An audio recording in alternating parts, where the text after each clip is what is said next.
Assalamualaikum warahmatullahi wabarakatuh. Salam hormat dan takdim buat saudara-saudariku semuanya, sebangsa dan setanah air yang saya banggakan dan saya muliakan. Izinkan saya pakai kopiah putih, tapi ini bukan Habib ya, niru-niru saja. Saudara sekalian, sejarah telah mencatat bahwa kedatangan Wali Songo di Nusantara ini terjadi pada abad 14 dan 15 Masehi.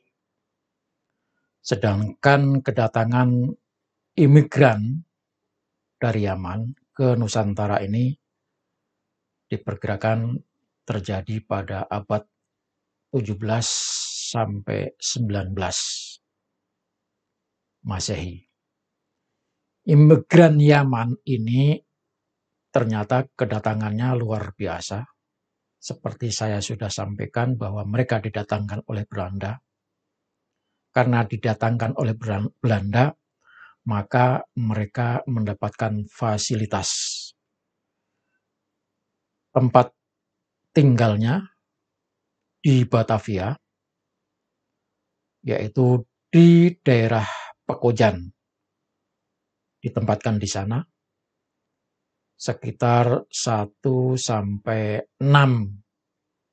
atau 1,5 kilometer dari pelabuhan Tanjung Priok.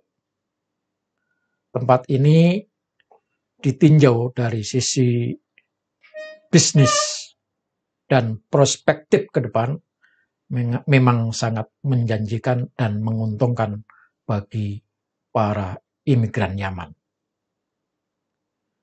LWC Vandenberg dalam bukunya,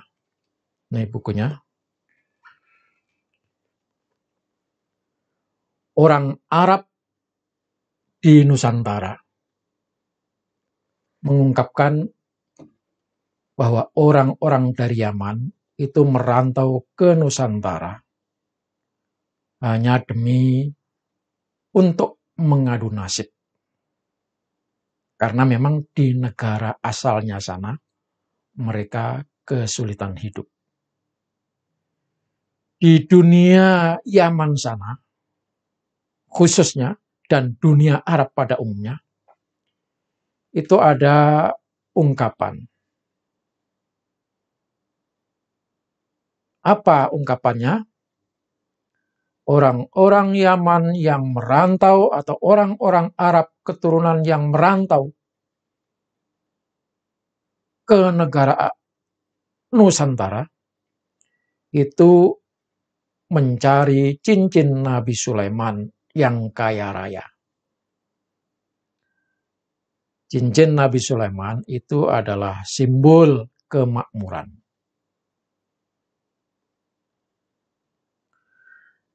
Di Pekojan, mereka mengais rezeki. Dan juga di daerah-daerah di mana koloni Yaman ditempatkan oleh Belanda. Jadi di mana mereka ditempatkan, dan memang rata-rata di daerah yang prospektif. Mereka ditempatkan di sana. Di sana mereka mengais rezeki. Di sana mereka ada yang berdagang. Dan banyak pula yang mengajar ngaji. Begitu intensnya berinteraksi dengan masyarakat di mana mereka ditinggalkan. Kalau di Betawi, ya dengan masyarakat Betawi. Maka di situ mereka mendoktrinasi kepada masyarakat sekitar. Kalau di Betawi, ya masyarakat Betawi. Apa doktrinnya? Doktrinnya adalah bahwa mereka orang-orang Yaman yang mengajar itu adalah para Habib keturunan Rasulullah Sallallahu Alaihi Wasallam. Begitu juga di tempat-tempat yang lainnya. Maka kalau diteliti, mereka yang fanatik membabi buta kepada habaib, itu adalah mereka masyarakat yang tadi, yang di mana di situ orang-orang Yaman tinggal. Kalau di Betawi, ya masyarakat Betawi lah yang fanatik. Di Solo, ya masyarakat sekitar situlah yang fanatik kepada Habib. Di Pekalongan, ya disitulah mereka yang fanatik. Orang-orang yang fanatik tadi, memang di satu sisi keagamaannya mantap. Jadi sangat agamis. Jadi agamanya matang, tapi fanatiknya kepada Habib sudah tidak bisa dihilangkan sampai sekarang ini. Orang-orang yang telah ditanamkan kefanatikan kepada Habib juga terdapat di tempat-tempat lain seperti saya katakan tadi. Seperti di Madura, Pekalongan, Solo, Sulawesi, Palembang, daerah-daerah yang waktu itu menjadi persinggahan titik ekonomi. Perkembangan ekonomi. Di situ mereka tinggal. Nah, di sekitar situ mereka masyarakatnya sangat fanatik. Ini daerah Pekojan sudah sangat sempit, tidak mungkin lagi bisa menambah ruangan untuk para pendatang baru. Saat ini diperkirakan masih ada 8 keturunan Habib yang bertahan di Pekojan. Di antaranya ada 3 marga, yaitu Al-Atas bukan Al-Bawah, Al-Jufri dan Asgar. Pada tahun 1996, para Habib sudah hidup berkelimpahan. Maka sebagian besar pindah ke Condet, Jakarta Timur. Dan disinilah komunitas Habib dari berbagai daerah itu saling bertemu. Di Condet ini mereka banyak buka usaha. Ada yang buka travel, haji, dan umroh. Rumah makan, makanan Arab, jual beli mobil bekas, dan sebagainya. Memang dari dulu yang paling banyak usaha mereka adalah usaha jual minyak wangi. Maka ada yang buka toko minyak wangi. Ada yang keluar masuk pesantren, ke perkampungan-perkampungan, ke masjid-masjid, dan sebagainya. Karena mayoritas waktu itu keturunan Yaman atau Habib ini banyak yang jual minyak, maka tidaklah heran ketika Habib pulang dari Arab Saudi setelah menginap sekian tahun, Nikita Mirzani bikin heboh. Apa katanya? Habib itu cuma penjual minyak wangi.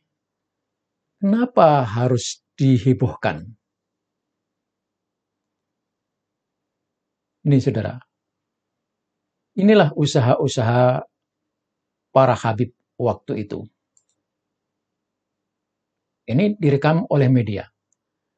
Nikita Mirzani bongkar masa lalu Habib Rizik, penjual minyak wangi. Inilah toko-toko Habib, toko minyak wangi. Pada waktu Mirzani berseteru dengan Habib Rizik, saudara, itu ada postingan, pernyataan yang luar biasa.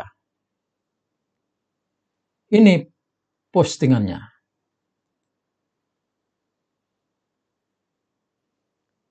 Jangan pernah sebut Habib kalau memang dia bukan Habib. Tahun 90-an, Muhammad Rizik Syihab adalah hanya seorang penjual minyak wangi dan peci khas Arab. Dia tinggal di rumah ortunya di Jalan Petamburan 3. Dan setiap hari saya selalu lewat depan rumah orang tuanya. Sebab saya tinggal di Jalan Petamburan 4, Jakarta Pusat. MRS bukan siapa-siapa. Dia hanyalah seorang anak keturunan Arab yang cukup banyak berdomisili di sekitar Petamburan. Ketika tanggal 17 Agustus 1998, beberapa bulan setelah Soeharto lengser, yaitu pada tanggal 21 Mei 1998, dia mendirikan Ormas FPI. Waktu terus berjalan dan tiba-tiba dia dapat gelar Habib. Habib dari mana ya? Yang menurut saya agak tidak masuk akal adalah kehidupan Rizik sangat cepat dan jadi tuan tagur alias kaya raya. Itulah postingan ketika sedang terjadi rame geger antara Nikita Mirzani dengan Habib Rizik. Sampai waktu itu sempat rumah Nikita Mirzani didatangi gerombolan FPI, tetapi Nikita Mirzani sungguh sangat luar biasa. Tak bergeming, bahkan menantang, kalau mau datang silahkan datang, saya kasih makan, kata Nikita Mirzani. Dan waktu itu almarhum Buya Syafi'i Ma'arif berkata, sekarang saatnya orang-orang yang waras harus berbicara. Nah, disitulah mulai warga negara pribumi berteriak lawan Habib yang arogan. Saudara sekalian, itu tadi ketika mereka ada di Condet. Mereka pindah dari Pekojan setelah rumahnya dibeli oleh warga Tionghoa. Warga Tionghoa rupanya juga punya kepercayaan kalau rumah bekas Habib itu membawa hoki. Ya iyalah, tempatnya dekat pelabuhan, daerah bisnis, prospektif. Nah, setelah dibeli, kini rumah-rumah tersebut dijadikan oleh warga Tionghoa itu sebagai gudang penyimpanan barang yang mau diekspor ke luar negeri dan barang-barang yang baru saja diimpor dari luar negeri. Sungguh sangat luar biasa nilai ekonomi dan nilai bisnisnya. Bisnis sewa gedung dan bisnis angkutan barang ini sungguh sangat luar biasa ada di sana karena memang dekat dengan pelabuhan Tanjung Priok. Saat ini para Habib sudah banyak yang mencar, tetapi tetap saja berkoloni seperti masyarakat eksklusif kelas majikan atau kelas borjuis. Di antaranya ada yang di Kampung Melayu, Jakarta Timur, Krukut, Rawabelong, Jakarta Barat. Kalau di Jakarta Selatan, Pancoran, Pasar Minggu, Jakarta, Jagakarsa. Nah, kalau di Jakarta Pusat itu ada di Kuitang, kemudian di Jakarta Utara ada di Luar Batang. Nah, sisanya sebagian ada di Petamburan. Demikian, terima kasih. Wassalamualaikum warahmatullahi wabarakatuh.